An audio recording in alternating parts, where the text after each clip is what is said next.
Arvad darbalağından çıxan deputatların şeyi budur da, danışığı budur da. Deyir, Vahid deputat var idi, Vahid familiyası yadımda deyil, üzrü saysın. Vahid Ələkbərov, Qubani Vahid deputat. Ələkbərov. O, orada Qafarovun köməkçisi var idi deyəsən, orada deyir.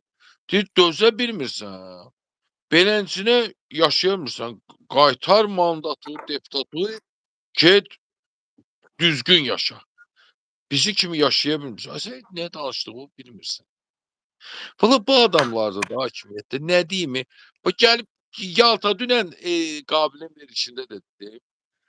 Yaltaqlığı da başarmırlar. Bu qədər bisavad adamdılar. Deyir ki,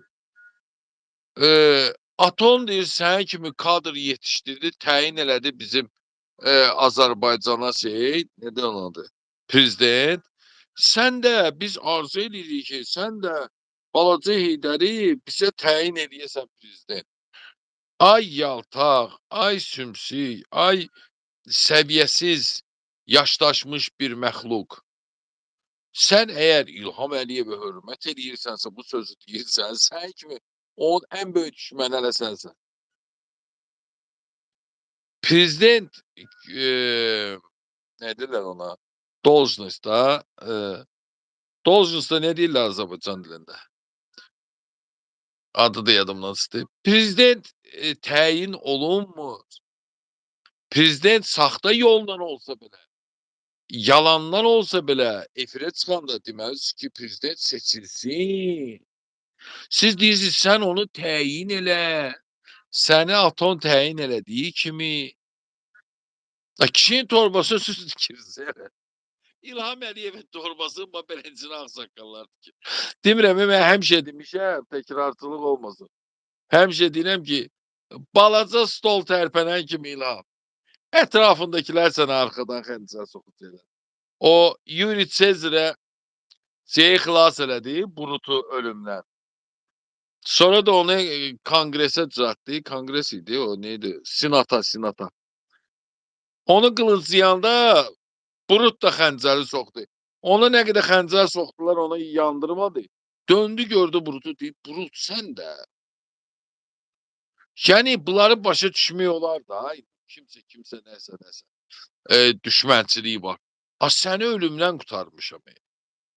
İndi İlham Əliyevin də, nə bilim, çörək dükanına gedəndə əlinin çörəyinin tuzu yoxdur. Kimə çörək verir, gəlirlər, bütün zibili açıb tökürlər efirdə ki, İlham Əliyevi təyin ediblər, oğlunu təyin eləmək istəyir. Alaxaçan bunu da başarırdı. Bunu da bisavad yığınıqdır. Bisavad yığınıq. Xaricdə Amerikada oğlum oxuyub, qızım oxuyub İngiltərədə.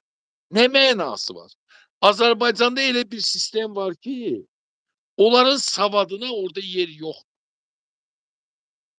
Onlar bir suyu qurumuş bir quyuya su tökmək kimidir ki, xaricdən ölkəyə savadlı adam gəlsin. Azərbaycanın biz də oxumuşuq da məktəbdən. İndi də baxıram burada məktəb. Mənim uşaqlarım da buranı oxuyublar, Fransada oxuyublar. Azərbaycanın təsiri biz uşaq olanda oxuyanda, müəllimələrin bizə qarşı, biz uşaq olanda oxuyanda mənlə bir sinifdə Vüqar Əhmədov. Onda familiyası Əhmədov idi. Ədəbiyyatdan bizdə müəllimə var idi. Müəlliməsi. Ədəbiyyat müəlliməsi. Sonra eləyirdi, nədir onun adı? Dərsdən sonra bizə dərs də keçirdi. Sonra birinci ibtidai sinifdə, üçüncü sinifə qədər müəlliməmiz var idi. Valla mən döyə düzgün yazmağı öyrədirdi. Dərsdən sonra çağırırdı evinə, həyətinə. Deyəsəm, yalan deyərəm, 5 paralelində olurdu, ya 6 paralelində olurdu müəllimə. Gedirdi yöyünə 6-7 nəfər, 8 nəfər, 10 nəfər tələbə otururdu. Düzgün yazmağı öyrədir ki, düzgün yazasan o 2 milli dəftər vardı. Bala baba, pılımı qaytarmayanca balondan əl çəkəndə öyrə.